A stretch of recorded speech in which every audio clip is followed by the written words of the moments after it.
사도신경으로 우리의 신앙을 고백하겠습니다. 나는 전능하신 아버지 하나님 천지의 창조주를 믿습니다. 나는 그의 유일하신 아들 우리 주 예수 그리스도를 믿습니다.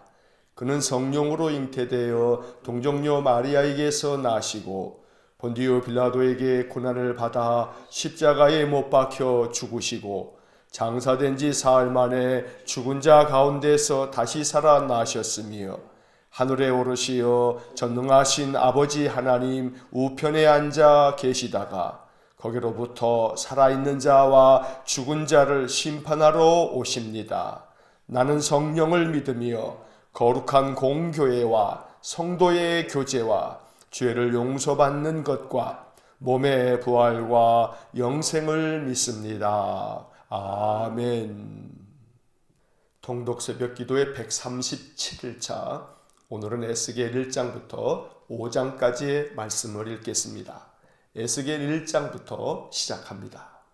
1장. 30째 해 넷째 달 초닷새에 내가 그발강가 사로잡힌 자 중에 있을 때에 하늘이 열리며 하나님의 모습이 내게 보이니 여호야긴 왕이 사로잡힌 지 5년 그 달 초닷새라. 갈대아 땅 그발강가에서 여호와의 말씀이 부시의 아들 제사장 나 에스겔에게 특별히 임하고 여호와의 권능이 내 위에 있으니라. 내가 보니 북쪽에서부터 폭풍과 큰 구름이 오는데 그 속에서 불이 번쩍번쩍하여 빛이 그 사방에 비치며 그 불 가운데 단쇠 같은 것이 나타나 보이고 그 속에서 내 생물의 형상이 나타나는데 그들의 모양이 이러하니 그들에게 사람의 형상이 있더라. 그들에게 각각 네 얼굴과 네 날개가 있고 그들의 다리는 곧은 다리요 그들의 발바닥은 송아지 발바닥 같고 광낸 구리같이 빛나며 그 사방 날개 밑에는 각각 사람의 손이 있더라. 그 네 생물의 얼굴과 날개가 이러하니 날개는 다 서로 연하였으며 갈 때에는 돌이키지 아니하고 일제히 앞으로 곧게 행하며 그 얼굴들의 모양은 넷의 앞은 사람의 얼굴이요 넷의 오른쪽은 사자의 얼굴이요 넷의 왼쪽은 소의 얼굴이요 넷의 뒤는 독수리의 얼굴이니 그 얼굴은 그러하며 그 날개는 드럽혀서 각기 둘씩 서로 연하였고 또 둘은 몸을 가렸으며 영이 어떤 쪽으로 가면 그 생물들도 그대로 가되 돌이키지 아니하고 일제히 앞으로 곧게 행하며 또 생물들의 모양은 타는 숯불과 횃불 모양 같은데 그 불이 그 생물 사이에서 오르락내리락 하며 그 불은 광채가 있고 그 가운데에서는 번개가 나며 그 생물들은 번개 모양같이 왕래하더라. 내가 그 생물들을 보니 그 생물들 곁에 있는 땅 위에는 바퀴가 있는데 그 네 얼굴을 따라 하나씩 있고 그 바퀴의 모양과 그 구조는 황옥같이 보이는데 그 넷은 똑같은 모양을 가지고 있으며 그들의 모양과 구조는 바퀴 안에 바퀴가 있는 것 같으며 그들이 갈 때에는 사방으로 향한 대로 돌이키지 아니하고 가며 그 둘레는 높고 무서우며 그 네 둘레로 돌아가면서 눈이 가득하며 그 생물들이 갈 때에 바퀴들도 그 곁에서 가고 그 생물들이 땅에서 들릴 때에 바퀴들도 들려서 영이 어떤 쪽으로 가면 생물들도 영이 가려 하는 쪽으로 가고 바퀴들도 그 곁에서 들리니 이는 생물의 영이 그 바퀴들 가운데 있음이니라. 그들이 가면 이들도 가고 그들이 서면 이들도 서고 그들이 땅에서 들릴 때에는 이들도 그 곁에서 들리니 이는 생물의 영이 그 바퀴들 가운데 있음이더라. 그 생물의 머리 위에는 수정 같은 궁창의 형상이 있어 보기에 두려운데 그들의 머리 위에 펼쳐져 있고 그 궁창 밑에 생물들의 날개가 서로 향하여 펴 있는데 이 생물은 두 날개로 몸을 가렸고 저 생물도 두 날개로 몸을 가렸더라. 생물들이 갈 때에 내가 그 날개 소리를 들으니 많은 물소리와도 같으며 전능자의 음성과도 같으며 떠드는 소리 곧 군대의 소리와도 같더니 그 생물이 설 때에 그 날개를 내렸더라. 그 머리 위에 있는 궁창 위에서부터 음성이 나더라. 그 생물이 설 때에 그 날개를 내렸더라. 그 머리 위에 있는 궁창 위에 보좌의 형상이 있는데 그 모양이 남보석 같고 그 보좌의 형상 위에 한 형상이 있어 사람의 모양 같더라. 내가 보니 그 허리 위의 모양은 단쇠 같아서 그 속과 주위가 불 같고 내가 보니 그 허리 아래의 모양도 불 같아서 사방으로 광채가 나며 그 사방 광채의 모양은 비 오는 날 구름에 있는 무지개 같으니 이는 여호와의 영광의 형상의 모양이라. 내가 보고 엎드려 말씀하시는 이의 음성을 들으니라. 2장. 그가 내게 이르시되 인자야 네 발로 일어서라. 내가 내게 말하리라 하시며 그가 내게 말씀하실 때 그 영이 내게 임하사 나를 일으켜 네 발로 세우시기로 내가 그 말씀하시는 자의 소리를 들으니 내게 이르시되 인자야 내가 너를 이스라엘 자손 곧 패역한 백성 나를 배반하는 자에게 보내노라. 그들과 그 조상들이 내게 범죄하여 오늘까지 이르렀나니 이 자손은 얼굴이 뻔뻔하고 마음이 굳은 자니라. 내가 너를 그들에게 보내노니 너는 그들에게 이르기를 주 여호와의 말씀이 이러하시다 하라. 그들은 패역한 족속이라. 그들이 듣든지 아니 듣든지 그들 가운데에 선지자가 있음을 알지니라. 인자야 너는 비록 가시와 찔레와 함께 있으며 전갈 가운데에 거주할지라도 그들을 두려워하지 말고 그들의 말을 두려워하지 말지어다.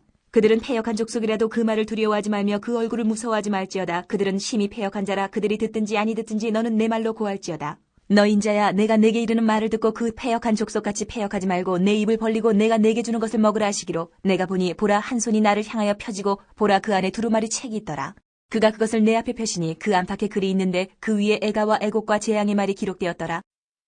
3장. 또 그가 내게 이르시되 인자야 너는 발견한 것을 먹으라. 너는 이 두루마리를 먹고 가서 이스라엘 족속에게 말하라 하시기로 내가 입을 벌리니 그가 그 두루마리를 내게 먹이시며 내게 이르시되 인자야 내가 내게 주는 이 두루마리를 내 배에 넣으며 내 창자에 채우라 하시기에 내가 먹으니 그것이 내 입에서 달기가 꿀 같더라. 그가 또 내게 이르시되 인자야 이스라엘 족속에게 가서 내 말로 그들에게 고하라. 너를 언어가 다르거나 말이 어려운 백성에게 보내는 것이 아니요 이스라엘 족속에게 보내는 것이라. 너를 언어가 다르거나 말이 어려워 내가 그들의 말을 알아듣지 못할 나라들에게 보내는 것이 아니니라. 내가 너를 그들에게 보냈다면 그들은 정녕 내 말을 들었으리라. 그러나 이스라엘 족속은 이마가 굳고 마음이 굳어 내 말을 듣고자 아니하리니 이는 내 말을 듣고자 아니함이니라. 보라 내가 그들의 얼굴을 마주보도록 내 얼굴을 굳게 하였고 그들의 이마를 마주보도록 내 이마를 굳게 하였으되 내 이마를 화석보다 굳은 금강석같이 하였으니 그들이 비록 반역하는 족속이라도 두려워하지 말며 그들의 얼굴을 무서워하지 말라 하시니라. 또 내게 이르시되 인자야 내가 내게 이를 모든 말을 너는 마음으로 받으며 귀로 듣고 사로잡힌 내 민족에게로 가서 그들이 듣든지 아니 듣든지 그들에게 고하여 이르기를 주 여호와의 말씀이 이러하시다 하라. 때에 주의 영이 나를 들어 올리시는데 내가 내 뒤에서 크게 울리는 소리를 들으니 찬송할지어다.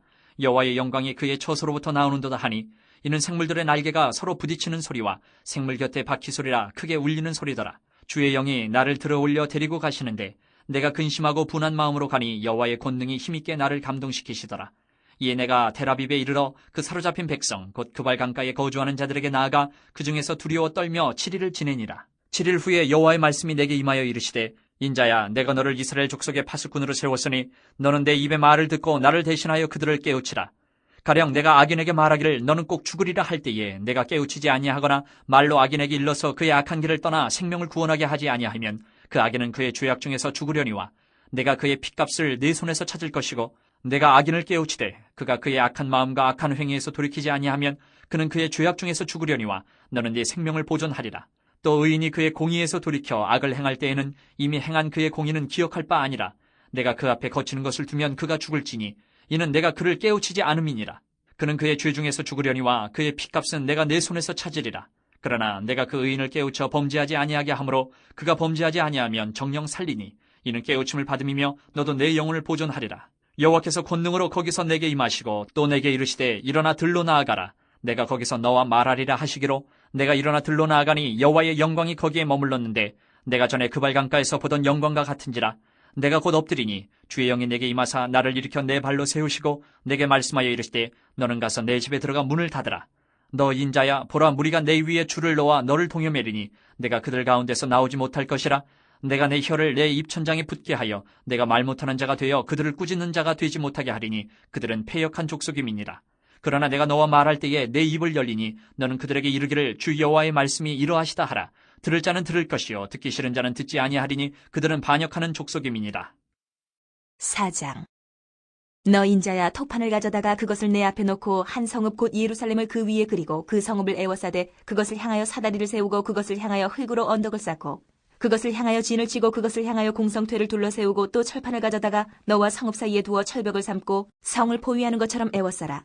이것이 이스라엘 족속에게 징조가 되리라. 너는 또 왼쪽으로 누워 이스라엘 족속의 죄악을 짊어지되 내가 눕는 날수대로 그 죄악을 담당할지니라. 내가 그들의 범죄한 횟수대로 내게 날수를 정하였나니 곧 390일이니라. 너는 이렇게 이스라엘 족속의 죄악을 담당하고 그 수가 차거든 너는 오른쪽으로 누워 유다 족속의 죄악을 담당하라. 내가 내게 40일로 정하였나니 하루가 1년이니라. 너는 또 내 얼굴을 에워싸인 예루살렘 쪽으로 향하고 팔을 걷어 올리고 예언하라. 내가 줄로 너를 동이리니 내가 에워싸는 날이 끝나기까지 몸을 이리저리 돌리지 못하리라. 너는 밀과 보리와 콩과 팥과 주와 귀리를 가져다가 한 그릇에 담고 너를 위하여 떡을 만들어 내가 옆으로 눕는 날수 곧 390일 동안 먹되 너는 음식물을 달아서 하루 23개씩 때를 따라 먹고 물도 6분의 1인씩 되어서 때를 따라 마시라. 너는 그것을 보리떡처럼 만들어 먹되 그들의 목전에서 인분불을 피워 구울지니라. 또 여호와께서 이르시되 내가 여러 나라들로 쫓아내어 흩어버릴 이스라엘 자손이 거기서 이같이 부정한 떡을 먹으리라 하시기로 내가 말하되 아하 주 여호와여 나는 영혼을 더럽힌 일이 없었나이다. 어려서부터 지금까지 스스로 죽은 것이나 짐승에게 찢긴 것을 먹지 아니하였고 가증한 고기를 입에 넣지 아니하였나이다. 여호와께서 내게 이르시되 보라 쇠똥으로 인분을 대신하기를 허락하노니 너는 그것으로 떡을 구울지니라. 또 내게 이르시되 인자야 내가 예루살렘에서 의뢰하는 양식을 끊으리니 백성이 근심 중에 떡을 달아 먹고 두려워 떨며 물을 되어 마시다가 떡과 물이 부족하여 피차에 두려워하여 떨며 그 죄악 중에서 쇠폐하리라. 5장.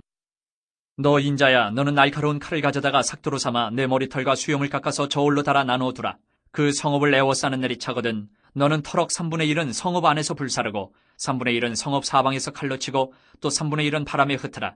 내가 그 뒤를 따라 칼을 빼리라. 너는 터럭 중에서 조금을 내 옷자락에 싸고 또 그 가운데서 얼마를 불에 던져 사르라. 그 속에서 불이 이스라엘 온 족속에게로 나오리라. 주 여호와께서 이와 같이 이르시되 이것이 곧 예루살렘이라. 내가 그를 이방인 가운데에 두어 나라들이 둘러있게 하였거늘 그가 내 규례를 거슬러서 이방인보다 악을 더 행하며 내 율례도 그리함이 그를 둘러있는 나라들보다 더하니 이는 그들이 내 규례를 버리고 내 율례를 행하지 아니하였음이니라.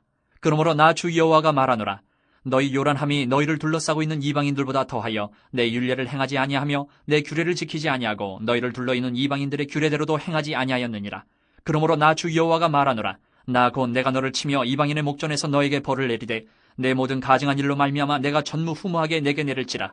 그리한즉 내 가운데서 아버지가 아들을 잡아먹고 아들이 그 아버지를 잡아먹으리라. 내가 벌을 내게 내리고 너희 중에 남은 자를 다 사방에 흩으리라. 그러므로 나 주 여호와가 말하노라. 내가 나의 삶을 두고 맹세하노니 내가 모든 미운 물건과 모든 가증한 일로 내 성소를 더럽혔은즉 나도 너를 아끼지 아니하며 긍휼을 베풀지 아니하고 미약하게 하리니 너희 가운데서 3분의 1은 전염병으로 죽으며 기근으로 멸망할 것이요 3분의 1은 너희 사방에서 칼에 엎드러질 것이며 3분의 1은 내가 사방에 흩어버리고 또 그 뒤를 따라가며 칼을 빼리라. 이와 같이 내 노가 다한즉 그들을 향한 분이 불려서 내 마음이 가라앉으리라. 내 분이 그들에게 다한즉 나 여호와가 열심으로 말한 줄을 그들이 알리라. 내가 이르되 또 너를 황무하게 하고 너를 둘러싸고 있는 이방인들 중에서 모든 지나가는 자의 목전에 모욕거리가 되게 하리니 내 노와 분과 중한 책망으로 내게 벌을 내린즉 너를 둘러싸고 있는 이방인들에게 내가 수치와 조롱거리가 되고 두려움과 경고가 되리라. 나 여호와의 말이니라. 내가 멸망하게 하는 기근의 독한 화살을 너희에게 보내되 기근을 더하여 너희가 의뢰하는 양식을 끊을 것이라. 내가 기근과 사나운 짐승을 너희에게 보내 외롭게 하고 너희 가운데에 전염병과 살육이 일어나게 하고 또 칼이 너희에게 임하게 하리라. 나 여호와의 말이니라. 아멘. 자, 에스겔 1장에서 5장까지의 말씀을 읽었습니다. 이제 에스겔 1장으로 돌아와서 각 장의 주요 구절에 메모를 그으면서 말씀을 다시 한번 묵상합니다. 자, 에스겔 1장 2절 첫째 줄 맨 앞에 여호야긴 왕이 바로 이어서 사로잡힌 지 5년 3절 첫째 줄 맨 앞에 갈대아 땅 그발 강가에서 바로 이어서 여호와의 말씀이 그 옆에 제사장 나 에스겔에게 바로 이어서 특별히 임하고 바로 이어서 여호와의 권능이 바로 이어서 내 위에 있으니라 4절 첫째 줄 맨 앞에 내가 보니 5절 첫째 줄 중간에 내 생물의 형상이 바로 이어서 나타나는데 6절 첫째 줄 중간에 내 얼굴과 내 날개가 있고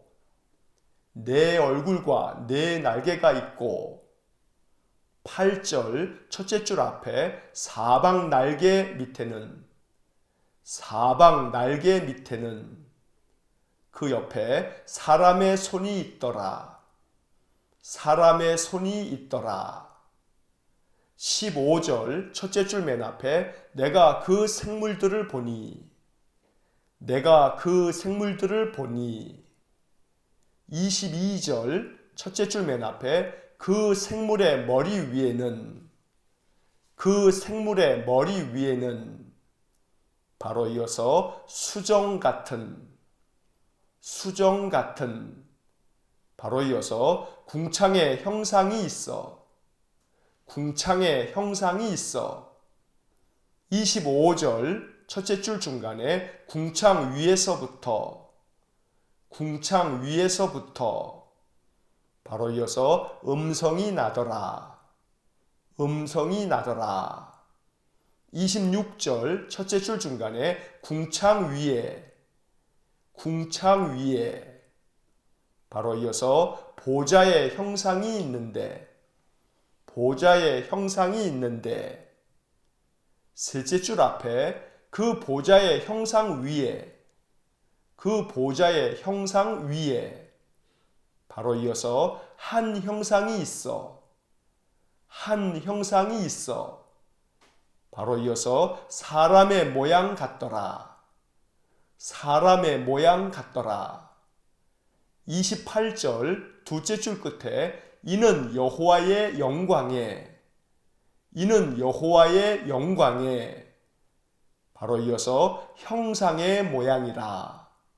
형상의 모양이라. 자, 1장의 네모를 그은 부분을 다시 한번 읽어보면 여호야긴 왕이 사로잡힌 지 5년 갈대아 땅 그발 강가에서 여호와의 말씀이 제사장 나 에스겔에게 특별히 임하고 여호와의 권능이 내 위에 있으니라. 내가 보니 내 생물의 형상이 나타나는데 내 얼굴과 내 날개가 있고 사방 날개 밑에는 사람의 손이 있더라. 내가 그 생물들을 보니 그 생물의 머리 위에는 수정 같은 궁창의 형상이 있어 궁창 위에서부터 음성이 나더라. 궁창 위에 보좌의 형상이 있는데 그 보좌의 형상 위에 한 형상이 있어 사람의 모양 같더라. 이는 여호와의 영광의 형상의 모양이라. 자, 이제 에스겔서를 시작합니다. 에스겔 선지자는 주전 586년에 예루살렘이 멸망하였을 때 이미 바벨론에서 포로 생활을 하고 있었습니다. 그는 예레미야 선지자보다 나이는 조금 어렸지만 같은 시대를 살았던 선지자입니다. 에스겔서를 먼저 이해하기 전에 우리가 남유다 역사의 이제 마지막 패망할 즈음의 상황을 조금 더 이해할 필요가 있습니다. 바벨론의 느부갓네살 왕은 남유다를 3번이나 침공한 적이 있습니다. 그리고 그 3번 침공 가운데 마지막 3차 침공에서 남유다가 패망하게 되는 것입니다. 1차 침공 때 우리가 알고 있었던 다니엘이 포로로 잡혀갔고, 그리고 2차 침공 때는 에스겔이 포로로 잡혀갑니다. 그리고 3차 침공 때 이제 남유다가 망하게 되는 것입니다. 그러니까 남유다가 패망하기 전인 2차 침공, 즉 주전 597년에 에스겔 선지자는 여호야긴 왕과 더불어 유다의 많은 백성들이 이미 바벨론으로 포로로 잡혀갔던 것입니다. 3절에서 우리가 네모를 그은 것처럼 갈대아 땅 그발 강가라고 되어 있는데 바벨론에 있는 그발 강이라고 하는 곳에서 그가 하나님의 부르심을 받게 되는 이야기가 바로 에스겔서입니다. 에스겔서는 모두 48장으로 되어져 있습니다. 크게 3덩어리로 나눌 수가 있는데 1장에서 24장까지는 남유다에 대한 심판의 예언의 말씀이 나오고 25장부터 32장까지는 주변 나라들에 대한 심판의 예언이 나오게 됩니다. 그리고 마지막으로 33장에서 48장까지의 말씀은 멸망당한 이 유다 백성에 대해서 하나님께서 다시금 회복시켜 주실 것이라는 회복의 예언이 기록되어져 있습니다. 에스겔서를 통해서 우리가 보게 되는 이 말씀들은 사실은 참 어려운 그런 내용들로 가득 차 있는 것이 에스겔서입니다. 신약 성경의 요한계시록이 많은 환상으로 기록되어 있다면 구약 성경에서 에스겔도 역시 마찬가지로 수많은 환상과 비유들이 기록되어져 있습니다. 그래서 이 환상을 해석하는 것이 참으로 쉽지 않은 일입니다. 하지만 이 에스겔서를 읽어가면서 그러한 환상들 속에 담겨져 있는 메시지가 무엇인지를 우리가 파악하면서 읽는다면 하나님께서 남유다 백성들에게 심판을 말씀하셨고 결국 저들이 하나님 말씀을 저버림으로 패망하게 되었지만 하나님은 또다시 그들에게 회복의 말씀들을 제시하고 있는 것이 에스겔서의 핵심적인 메시지이기 때문에 에스겔을 통해서 우리에게 주시는 회복의 은혜를 우리가 이 말씀 속에서 확인할 수 있기를 또한 원합니다. 자, 1장의 말씀을 보았는데 1장에서 여호야긴 왕이 사로잡힌 지 5년이라고 했습니다. 여호야긴이 사로잡힌 것은 주전 597년입니다. 그리고 5년 후라고 했으니까 주전 593년에서 2년 사이에 펼쳐진 이야기입니다. 원래 에스겔은 제사장이었습니다. 그는 바벨론의 포로로 잡혀가 있을 때 하나님께서 에스겔을 선지자로 부르시게 됩니다. 자, 이 에스겔 1장의 말씀은 에스겔이 본 환상을 기록하고 있는데 그 환상의 내용은 한마디로 얘기하면 저 궁창 위에 보좌가 있고 그 보좌 위에서 하나님의 형상을 보게 되었다는 이야기입니다. 그래서 에스겔 1장을 보면 그 1절 위에 소 제목이 붙어 있기를 여호와의 보좌 이렇게 되어져 있습니다. 바로 1장은 하나님께서 에스겔에게 하나님의 형상을 나타내 보여준 그런 말씀입니다. 5절 이하의 말씀에 보면 4개의 생물의 형상을 보게 되는데 이 4 생물의 모양은 하나님을 섬기는 그룹이라고 하는 천사의 모습을 여러 가지로 표현하고 있습니다. 이 천사 그룹에 대한 이 묘사들은 우리가 구체적으로 각각의 내용들을 더 깊이 알기 위해서는 많은 시간이 필요합니다. 그러나 오늘 이 말씀 속에서 우리가 이해할 것은 하나님 보좌를 묘사할 때 하나님을 섬기는 천사들의 모습을 그리고 있고, 그리고 이어서 25절 이하의 말씀에서 바로 궁창 위에서부터 음성이 나더라. 그 궁창 위에 보좌의 형상이 있는데 그 보좌의 형상 위에 한 형상이 있어서 그것이 사람의 모양 같았다라고 말씀하고 있습니다. 궁창이라고 하는 것은 창세기에서 하나님이 천지를 창조하실 때 둘째 날 창조된 것이 궁창입니다. 궁창 위에 물이 있고 궁창 아래에 물이 있다라고 하는 묘사가 창세기 1장에 나옵니다. 일반적으로 이 궁창이라고 하는 말은 우주를 표현하고 있는 그러한 표현으로 우리가 이해를 하곤 합니다. 하나님께서 만드신 그 궁창 위에 보좌가 있는데 그 보좌는 하나님께서 앉아 계시는 영광스러운 보좌를 말하는데 그 보좌의 형상 위에 또 하나의 형상이 있어서 보았더니 그것이 사람의 모양 같았다고 에스겔은 묘사하고 있습니다. 그리고 마지막 28절에서 바로 그 보좌에 앉아 있는 그 한 형상은 여호와의 영광의 형상의 모양이라고 표현해주고 있습니다. 바로 에스겔을 부르신 하나님의 형상을 이렇게 묘사하고 있는 것입니다. 이제 2장의 말씀을 봅니다. 2장 2절 첫째 줄 맨 끝에 그 영이 내게 임하사, 그 영이 내게 임하사. 바로 이어서 나를 일으켜, 나를 일으켜. 3절 첫째 줄 맨 앞에 내게 이르시되, 내게 이르시되. 바로 이어서 인자야 내가 너를, 인자야 내가 너를. 두째 줄 중간에 패역한 백성, 패역한 백성. 바로 이어서 나를 배반하는 자에게, 나를 배반하는 자에게. 바로 이어서 보내노라, 보내노라. 4절 첫째 줄 맨 앞에 이 자손은 얼굴이 뻔뻔하고, 이 자손은 얼굴이 뻔뻔하고. 바로 이어서 마음이 굳은 자니라, 마음이 굳은 자니라. 5절 첫째 줄 맨 앞에 그들은 패역한 족속이라, 그들은 패역한 족속이라. 7절 첫째 줄 맨 앞에 그들은 심히 패역한 자라, 그들은 심히 패역한 자라. 바로 이어서 그들이 듣든지 아니 듣든지, 그들이 듣든지 아니 듣든지. 바로 이어서 너는 내 말로 고할지어다, 너는 내 말로 고할지어다. 자, 2장의 네모를 그은 부분을 다시 한번 읽어보면 그 영이 내게 임하사 나를 일으켜 내게 이르시되 인자야 내가 너를 패역한 백성 나를 배반하는 자에게 보내노라. 이 자손은 얼굴이 뻔뻔하고 마음이 굳은 자니라. 그들은 패역한 족속이라. 그들은 심히 패역한 자라. 그들이 듣든지 아니 듣든지 너는 내 말로 고할지어다. 이제 2장의 말씀에서는 1장에서 에스겔이 환상 중에 여호와의 영광의 형상을 보게 되었는데 그 여호와의 영광의 형상으로부터 소리가 들립니다. 에스겔에게 말씀하시기를 인자야 내가 너를 패역한 백성 나를 배반하는 자에게 보낸다 라고 말씀합니다.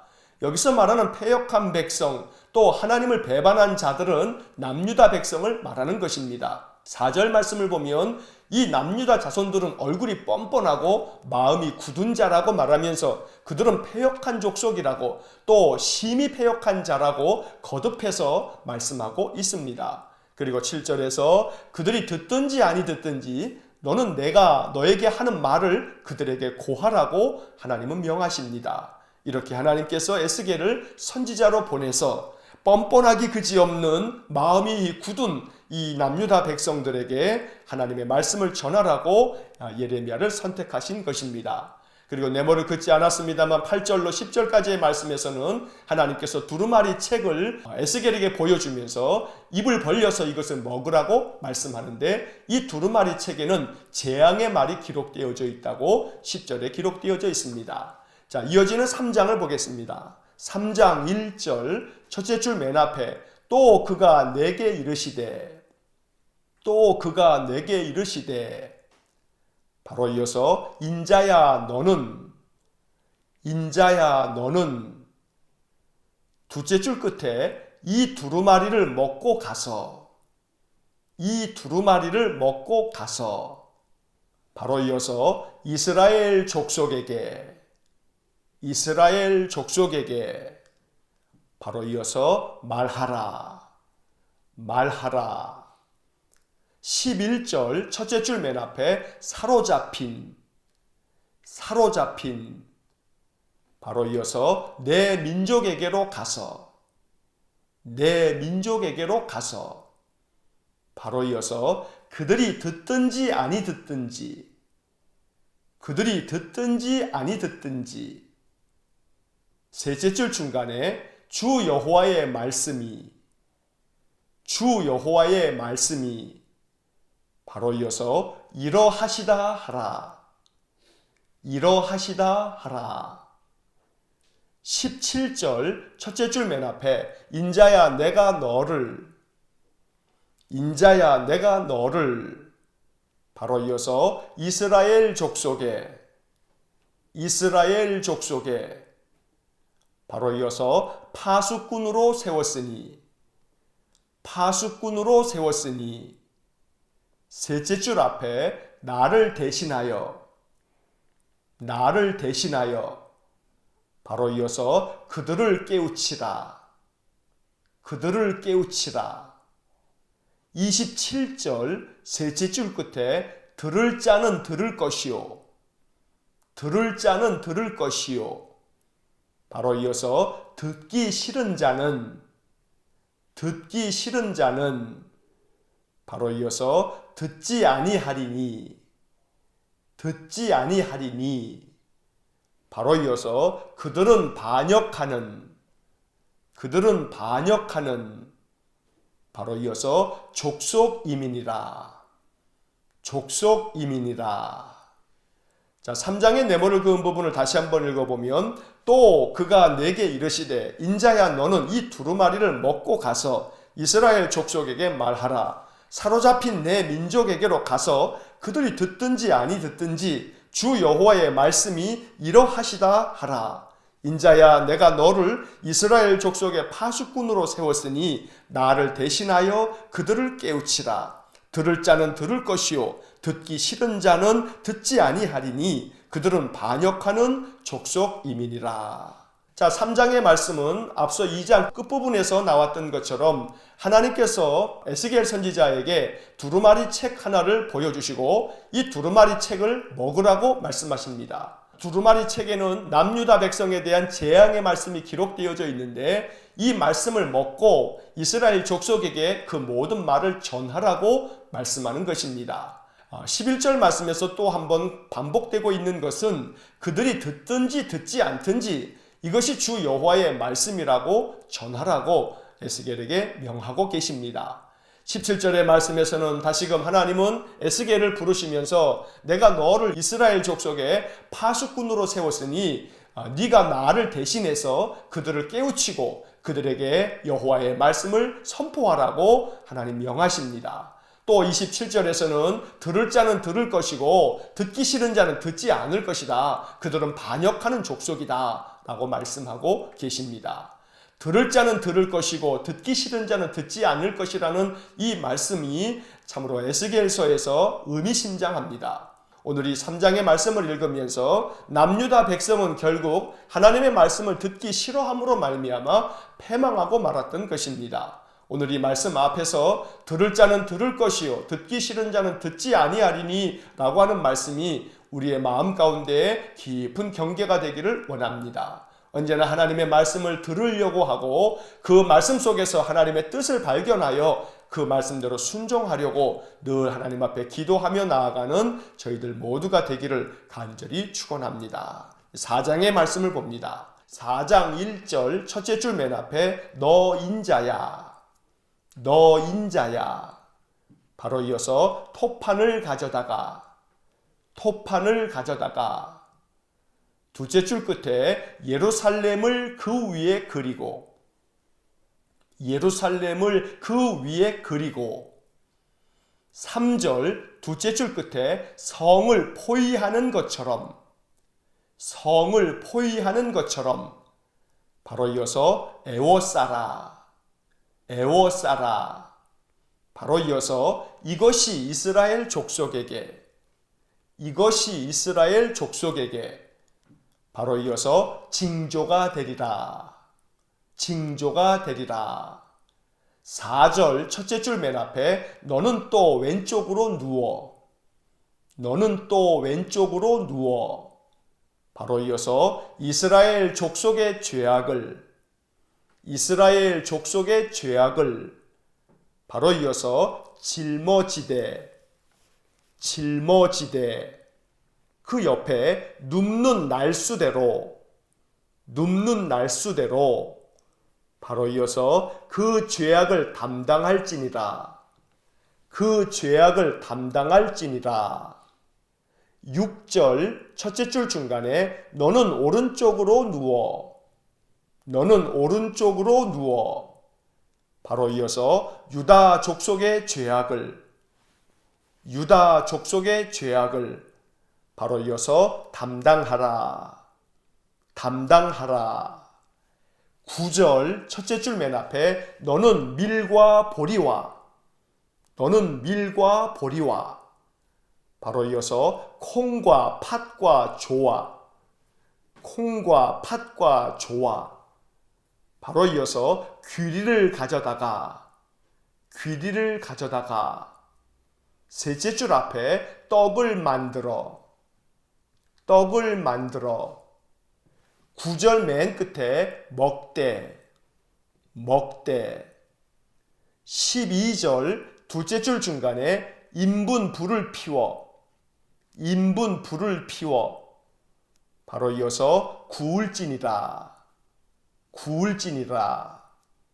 13절 둘째 줄 끝에 이스라엘 자손이 거기서, 이스라엘 자손이 거기서. 그 옆에 부정한 떡을 먹으리라, 부정한 떡을 먹으리라. 자, 4장의 네모를 그은 부분을 다시 한번 읽어보면 너 인자야 토판을 가져다가 예루살렘을 그 위에 그리고 성을 포위하는 것처럼 에워싸라. 이것이 이스라엘 족속에게 징조가 되리라. 너는 또 왼쪽으로 누워 이스라엘 족속의 죄악을 짊어지되 눕는 날수대로 그 죄악을 담당할지니라. 너는 오른쪽으로 누워 유다 족속의 죄악을 담당하라. 너는 밀과 보리와 콩과 팥과 조와 귀리를 가져다가 떡을 만들어 먹되 인분 불을 피워 구울지니라. 이스라엘 자손이 거기서 부정한 떡을 먹으리라. 자, 4장과 5장에서는 하나님께서 에스겔 선지자에게 어떠한 행동을 하게 만드십니다. 이것을 예언자들의 상징적 행동이라고 우리가 표현을 합니다. 이 모든 상징적 예언 행동은 유다의 심판을 예언하고 있는 것들입니다. 먼저 첫 번째 상징적 행동으로 1절과 3절의 네모를 그은 부분을 보면 토판을 가져다가 예루살렘을 그 위에 그리라고 했습니다. 마치 에스겔이 흙장난을 하고 있는 것 같습니다. 찰흙을 가지고 토판을 만들어 거기에 예루살렘을 그려놓고 예루살렘 성 주위를 포위하게끔 만드는 것입니다. 이것은 이스라엘 족속에 대한 징조라고 말씀하는데 이 첫 번째 상징적인 행동을 통해서 하나님께서 바로 예루살렘이 바벨론에 의해서 포위되고 그들이 결국은 망하게 될 것을 말씀하고 있는 것입니다. 4절의 말씀에서 두 번째 상징적 행동이 나오게 되는데 에스겔 선지자에게 하나님께서 명하기를 왼쪽으로 누워서 이스라엘 족속의 죄악을 짊어지고 390일 동안에 그렇게 있으라고 말씀합니다. 그리고 오른쪽으로 누워서 유다 족속의 죄악을 담당하는데 40일 동안 그렇게 오른쪽으로만 누워 있으라고 명하십니다. 왼쪽, 오른쪽 이렇게 구분지어 나오고 있는데 히브리어 단어에서 왼쪽은 북쪽을 의미하고 오른쪽은 남쪽을 의미합니다. 그래서 왼쪽으로 누워 있으라 하는 것은 북쪽에 있는 이스라엘 민족을 향해서 누워 있으라 하고 390일 동안에 그들의 죄악을 담당하라 했고, 또 오른쪽 남쪽을 바라보면서 누워 있으라 했는데 이것은 유다 족속의 죄악을 40일 동안 담당하라고 말씀하고 있습니다. 이러한 상징적 행동 속에 나오는 390일, 40일 이러한 숫자는 상징적 의미를 가지고 있지만 성서학자들도 이것이 구체적으로 무엇이라 확정하여 말하지는 못하고 있습니다. 다만 추측하기는 북이스라엘과 남유다가 바벨론에 의해서 포위당하고 있을 날수를 말하는 것이라고 추측할 뿐입니다. 세 번째 상징적 행동으로는 9절 이하의 말씀에서 밀과 보리와 콩과 팥과 조와 귀리를 가져다가 떡을 만들어 먹으라고 명하십니다. 그래서 에스겔 선지자가 하나님의 말씀대로 이러한 곡식들을 가져다가 떡을 만들어 먹습니다. 그런데 하나님께서 에스겔에게 말하기를 인분 불을 피워서 그 떡을 구울 것이라고 말씀합니다. 사람의 똥을 가져다가 불을 피운다라고 하는 이 이야기는 매우 의미가 있는 겁니다. 왜냐하면 신명기 23장의 말씀에 보면 사람의 똥은 부정한 것으로 여겨지고 있습니다. 일반적으로 소의 똥을 가져다가 불을 피워서 그것으로 떡을 굽거나 하는 일들이 있었는데 여기서는 인분 불을 피워서 떡을 구우라고 말씀하는 것입니다. 그래서 13절 말씀에서 이스라엘 자손이 거기서 부정한 떡을 먹으리라 라고 하는 것은 그들이 바벨론의 포로로 잡혀가서 부정한 자가 되어서 70년 동안에 그들이 심판을 당할 것을 말씀하고 있는 그런 예언적인 행동인 것입니다. 4장에 세 가지의 예언적 행동이 나온 후에 5장에서도 또 하나의 네 번째 예언적 상징 행동이 나오게 됩니다. 이제 5장의 내용을 보겠습니다. 5장 1절 첫째 줄 앞에 인자야 너는 바로 이어서 날카로운 칼을 가져다가 둘째 줄 중간에 내 머리털과 수염을 바로 이어서 깎아서 바로 이어서 저울로 달아 나누어 두라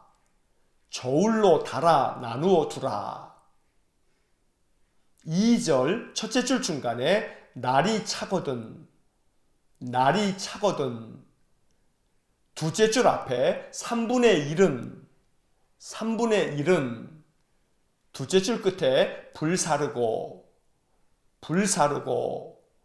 바로 이어서 3분의 1은 셋째 줄 끝에 칼로 치고 그 옆에 3분의 1은 바로 이어서 바람에 흩으라 5절 둘째 줄 앞에 이것이 곧 예루살렘이라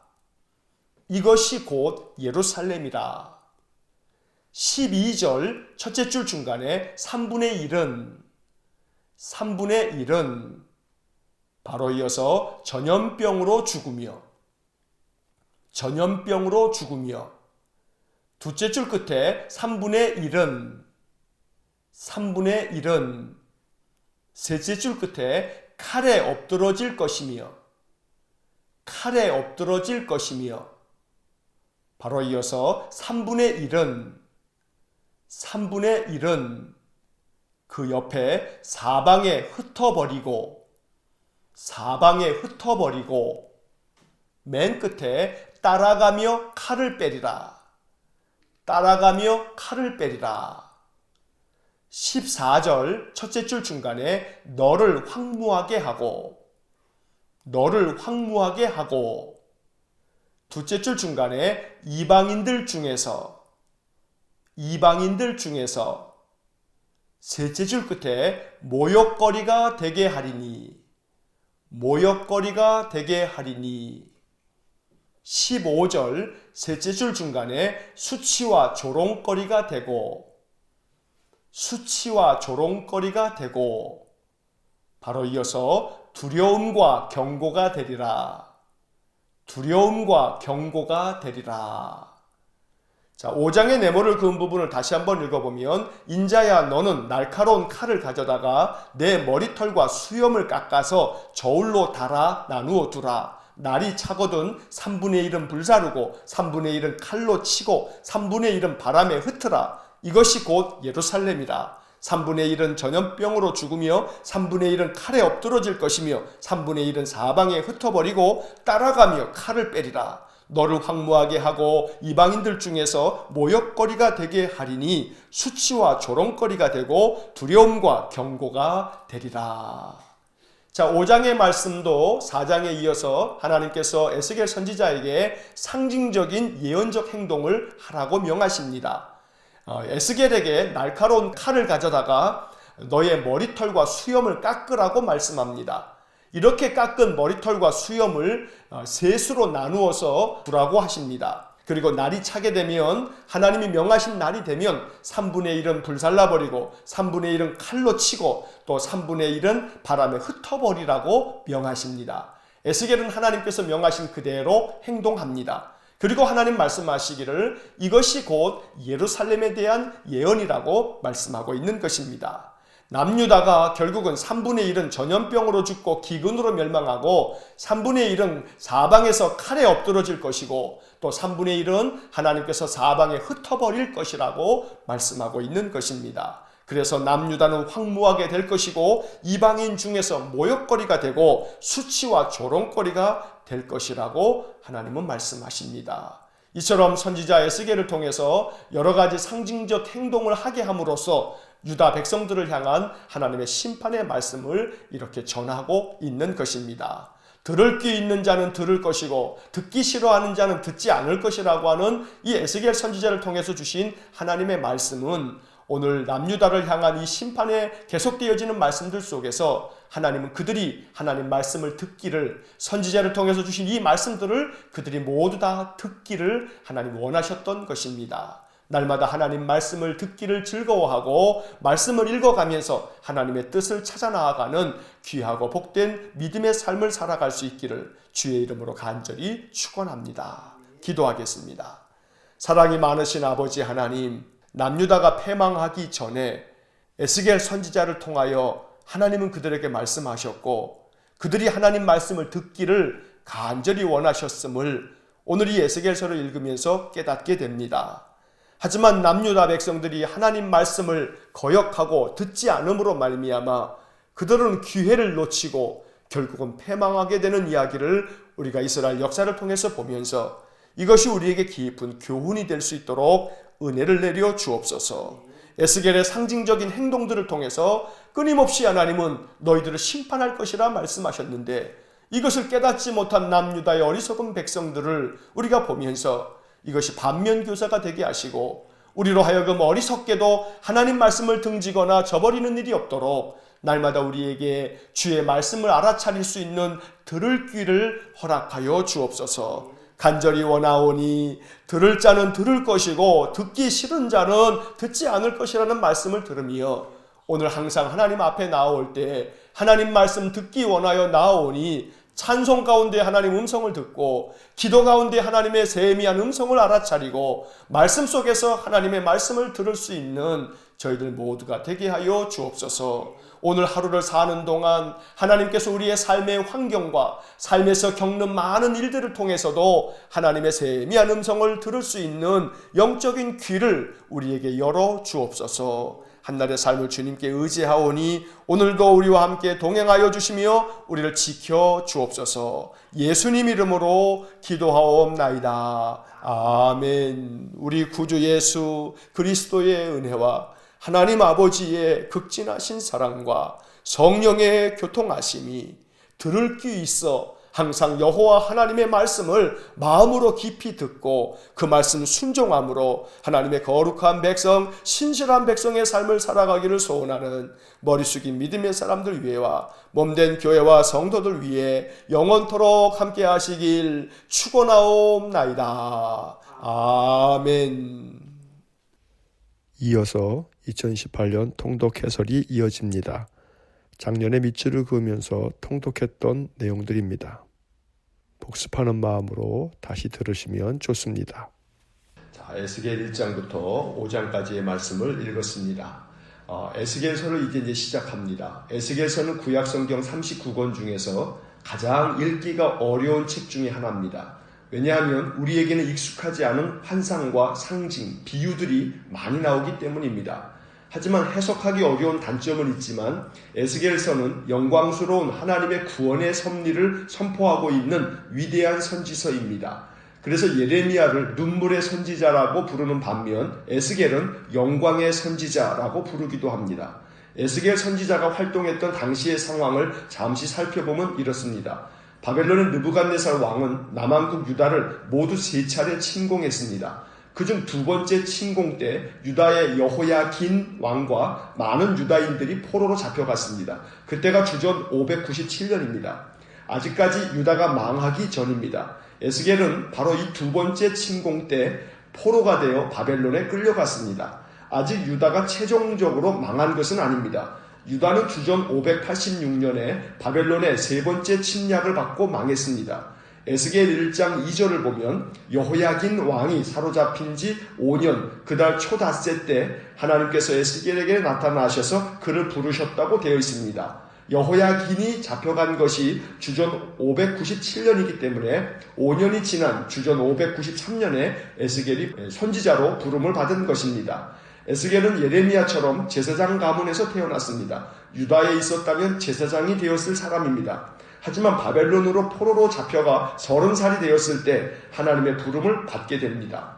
에스겔은 바벨론에 포로로 끌려간 유다 백성들을 대상으로 하나님의 예언의 말씀을 전했던 것입니다. 에스겔서는 전체 48장으로 되어 있습니다.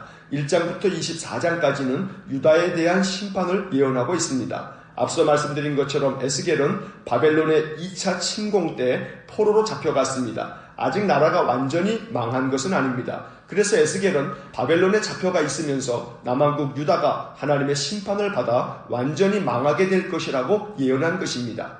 25장부터 32장까지는 주변 나라들에 대한 심판의 예언이 나오고 나머지 33장부터 48장까지는 하나님께서 멸망당한 유다 백성들을 회복시킬 것이라는 구원의 말씀을 전하고 있습니다. 이제 1장부터 밑줄을 그으면서 내용을 정리하겠습니다. 시작하면서 말씀드린 것처럼 에스겔서는 하나님께서 에스겔 선지자에게 보여주신 환상에 대한 이야기가 자주 나옵니다. 그런데 이 환상들을 설명하려면 사실 많은 시간이 필요합니다. 그래서 이번 통독 새벽 기도의 시간에는 환상에 대한 해설은 간단하게 하고 그 환상들이 전하는 메시지가 무엇인지에 대해서만 말씀을 드리겠습니다. 이제 1장을 봅니다. 1장은 하나님께서 바벨론의 포로로 잡혀간 에스겔에게 환상을 통해서 자신을 계시해 주신 이야기입니다. 에스겔은 북쪽에서 폭풍과 큰 구름이 다가오는데 불이 번쩍번쩍하여 빛이 사방에 비치고 그 속에서 네 생물의 형상을 보게 됩니다. 그 네 생물은 천사와 같은 특별한 존재인 그룹을 의미합니다. 에스겔은 각 그룹들 옆에 있는 이상한 모양의 네 바퀴를 봅니다. 그런데 이 바퀴들 둘레에는 눈이 가득합니다. 18절의 밑줄을 긋습니다. 18절. 그 둘레는 높고 무서우며 그 네 둘레로 돌아가면서 눈이 가득하며 네 바퀴에 있는 가득한 눈은 사방을 볼 수 있는 하나님의 전지하심을 보여주는 환상입니다. 움직이는 수레를 보좌로 삼고 그 위에 계신 하나님을 본 것입니다. 에스겔은 또 날개를 편 네 생물, 즉 천사와 같은 존재인 그룹들 위에 빛나는 수정 같은 궁창의 모습을 봅니다. 궁창은 하늘을 뜻하는 말입니다. 그리고 그 궁창 위에서부터 나오는 음성을 듣게 됩니다. 25절의 밑줄을 긋습니다. 25절. 그 머리 위에 있는 궁창 위에서부터 음성이 나더라. 그 생물이 설 때에 그 날개를 내렸더라. 그 음성은 하늘 보좌에 앉으신 하나님의 음성입니다. 에스겔은 그 궁창 위에서 들리는 소리를 듣고자 그 형상을 바라보았는데 사방으로 광채가 나며 그 사방 광채의 모양은 무지개와 같이 영롱한 빛을 띠고 있었습니다. 그것은 여호와의 영광의 형상입니다. 27절과 28절에 밑줄을 긋습니다. 27절, 내가 보니 그 허리 위의 모양은 단쇠 같아서 그 속과 주위가 불 같고 내가 보니 그 허리 아래의 모양도 불 같아서 사방으로 광채가 나며 28절, 그 사방 광채의 모양은 비 오는 날 구름에 있는 무지개 같으니 이는 여호와의 영광의 형상의 모양이라. 내가 보고 엎드려 말씀하시는 이의 음성을 들으리라. 1장의 내용은 이해하기가 매우 어려운 환상이지만 한마디로 말해서 하나님이 계신 하늘 보좌를 묘사하고 있는 것이고 그 하늘 보좌에 있는 무지개와 같이 영롱한 광채 속에서 들리는 하나님의 음성을 에스겔이 듣게 되었다는 이야기입니다.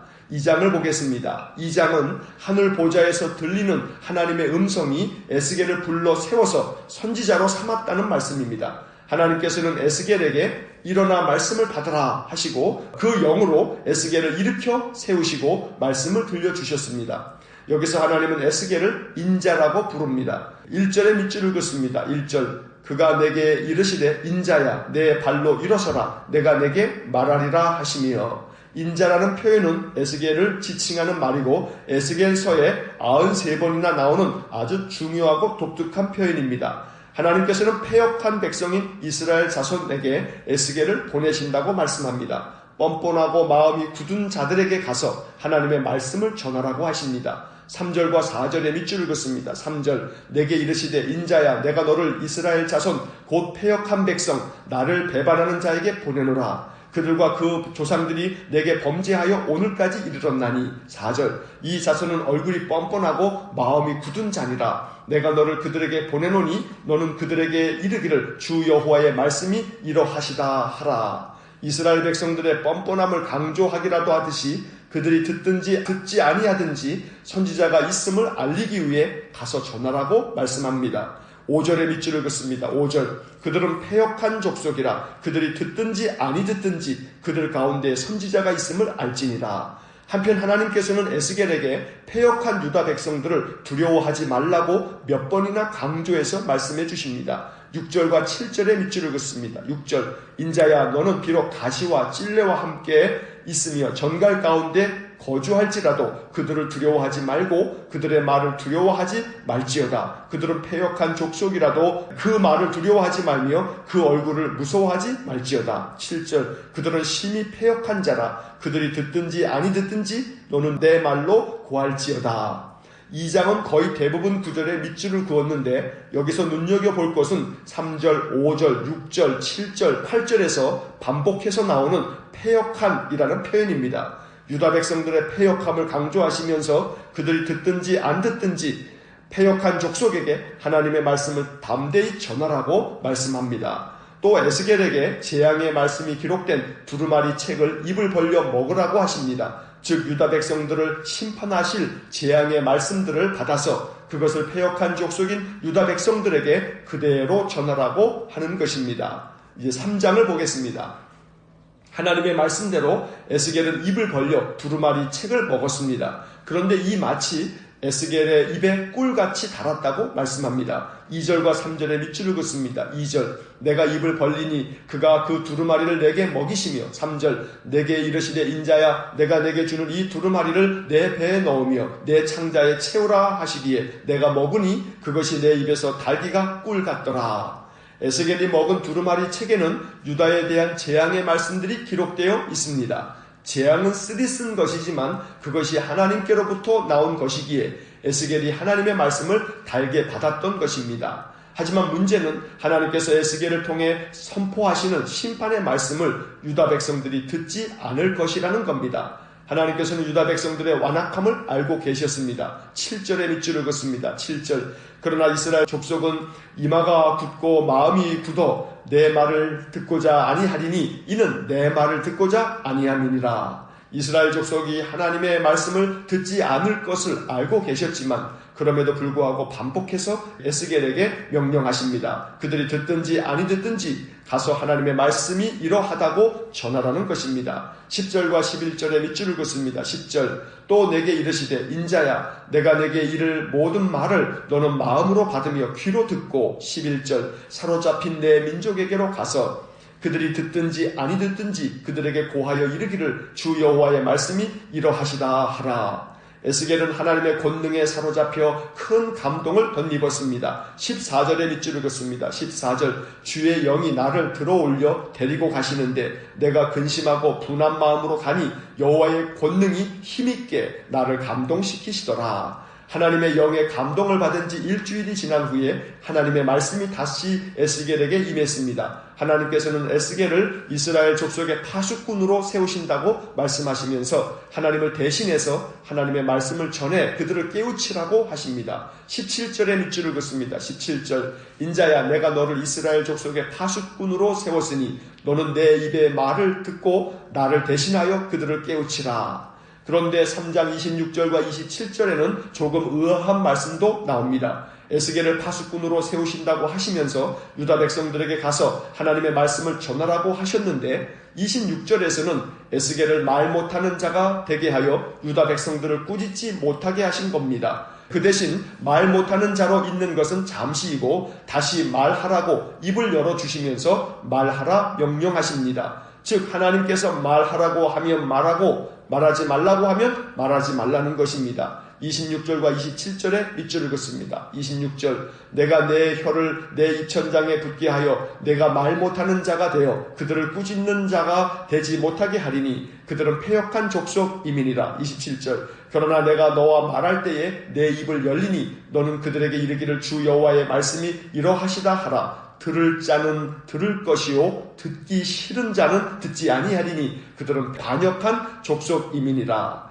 27절 하반절에 들을 자는 들을 것이요 듣기 싫은 자는 듣지 아니하리니 라는 말씀이 의미심장합니다. 유다 백성들을 향한 말씀이지만 겸허한 마음으로 우리에게 주시는 아니 나에게 주시는 말씀으로 받아들여야 하겠습니다. 들을 자가 되어야 합니다. 듣기 싫어하는 자가 되면 안 됩니다. 항상 하나님의 말씀을 듣기 위해 하나님께 귀 기울이는 사람이 될 수 있기를 주의 이름으로 간절히 축원합니다. 이제 4장을 봅니다. 4장부터 24장까지는 유다와 예루살렘에 대한 에스겔의 예언이 나옵니다. 이 부분은 하나님의 파수꾼인 에스겔의 경고의 메시지를 담고 있습니다. 4장과 5장에서는 하나님께서 에스겔에게 4가지 상징적인 행동을 통해 하나님께서 유다 백성들을 심판하실 것을 전하고 있습니다. 상징적 행동에 대해서는 이사야와 예레미야를 읽으면서 몇 차례 말씀드린 바 있습니다. 첫 번째 상징은 하나님께서 에스겔에게 토판을 가져다가 그 위에 예루살렘을 그리라고 하십니다.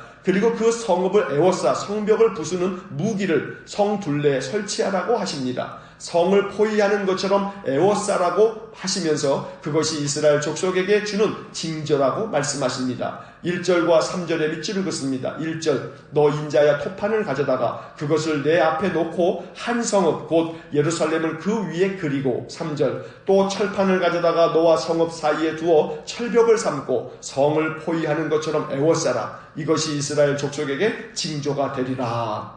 즉 예루살렘이 공격을 받아 망하게 될 것을 예언한 말씀입니다. 두 번째 상징은 왼쪽으로 누워 390일을 지내고 다시 오른쪽으로 누워 40일 동안 지내라고 하십니다. 이것은 모두 이스라엘과 유다 족속의 죄악을 담당하는 의미가 있다고 말씀하십니다. 4절부터 6절까지 밑줄을 긋습니다. 4절 너는 또 왼쪽으로 누워 이스라엘 족속의 죄악을 жил머지되 내가 눕는 날수대로 그 죄악을 담당할지니라. 5절 내가 그들의 범죄한 횟수대로 내게 날수를 정하였나니 곧 390일이니라. 너는 이렇게 이스라엘 족속의 죄악을 담당하고 6절 그 수가 차거든 너는 오른쪽으로 누워 유다 족속의 죄악을 담당하라. 내가 내게 40일을 정하였나니 하루가 1년이니라. 390일과 40일은 해석하기가 어려운 상징입니다. 학자들은 이것이 예루살렘이 바벨론에게 포위가 될 그 기간을 말하는 것이라고 해석을 하곤 합니다. 세 번째 상징은 부정한 음식을 통한 상징입니다. 하나님께서는 에스겔에게 밀, 보리, 콩, 팥, 조,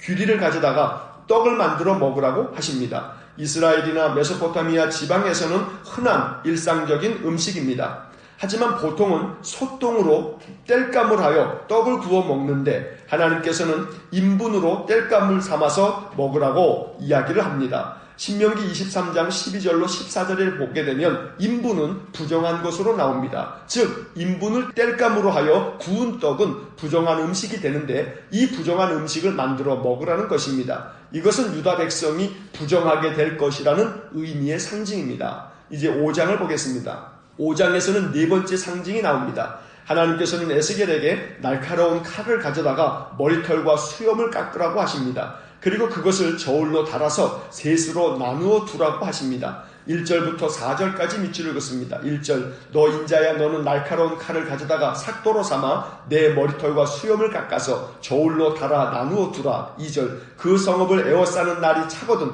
너는 터럭 3분의 1은 성읍 안에서 불사르고 3분의 1은 성읍 사방에서 칼로 치고 또 3분의 1은 바람에 흩으라. 내가 그 뒤를 따라 칼을 빼리라. 3절 너는 터럭 중에서 조금을 내 옷자락에 싸고 4절 또 그 가운데에서 얼마를 불에 던져 사르라. 그 속에서 불이 이스라엘 온 족속에게로 나오리라. 이 상징은 장차 유다 백성이 당할 환난을 예언하고 있는 말씀입니다. 유다 백성의 3분의 1은 기근과 역병으로 죽게 되고 나머지 3분의 1은 칼에 맞아 죽게 될 것이고 나머지 3분의 1은 바벨론의 포로로 잡혀간다는 예언의 말씀입니다. 그리고 나서 몇 가닥의 머리카락을 옷자락에 싸게 하였는데 이것은 심판 중에서도 하나님께서 유다 백성들 중에서 남겨둘 자가 있을 것이라는 말씀입니다. 심판 중에서도 하나님께서 자비를 베푸신다는 말씀입니다. 12절과 13절에 밑줄을 긋습니다. 이 상징에 대한 해석입니다. 12절 너희 가운데에서 3분의 1은 전염병으로 죽으며 기근으로 멸망할 것이요 3분의 1은 너의 사방에서 칼에 엎드러질 것이며 3분의 1은 내가 사방에 흩어버리고 또 그 뒤를 따라가며 칼을 빼리라. 13절 이와 같이 내 노가 다한즉 그들을 향한 분이 풀려서 내 마음이 가라앉으리라. 내 분이 그들에게 다한즉 나 여호와가 열심으로 말한 줄을 그들이 알리라. 에스겔서에 나오는 환상과 상징들은 이해하기가 참 어렵습니다. 하지만 이러한 환상과 상징을 통해서 말씀하는 것은 하나님께서 유다 백성들을 심판하여 그들을 멸하시겠다는 예언의 말씀드린 것입니다. 환상과 상징이 그 당시 유대인들에게는 매우 친숙한 이야기들입니다. 그래서 에스겔의 이 이야기들을 유대인들이 들을 때에는 그 환상과 상징의 이야기를 들으면서 그들은 바로 하나님께서 자기들을 심판하실 것이라는 말씀으로 들었던 것입니다. 우리에게는 낯설고 우리에게는 이해하기 힘든 환상과 상징이지만 이 말씀들 속에 담겨져 있는 메시지를 통해서 하나님의 음성을 들을 수 있기를 간절히 원합니다. 전반부에서는 이 환상과 상징들을 통해서 유다 백성들을 심판하시겠다는 말씀을 계속 이야기하지만 에스겔서의 후반부에서는 하나님께서 다시금 그들을 회복시켜 주시고 구원하시겠다는 약속의 말씀이 가득 찬 것이 에스겔서입니다. 그래서 에스겔은 영광스러운 하나님, 이스라엘 백성들을 구원하신 그 하나님이 또 우리의 하나님이 될 것이라고 약속해주는 매우 소중한 그러한 예언서의 말씀인 것입니다. 언제나 이 에스겔서의 말씀을 깊이 읽어가면서 하나님의 구원의 음성을 들을 수 있게 되기를 주의 이름으로 간절히 축원합니다.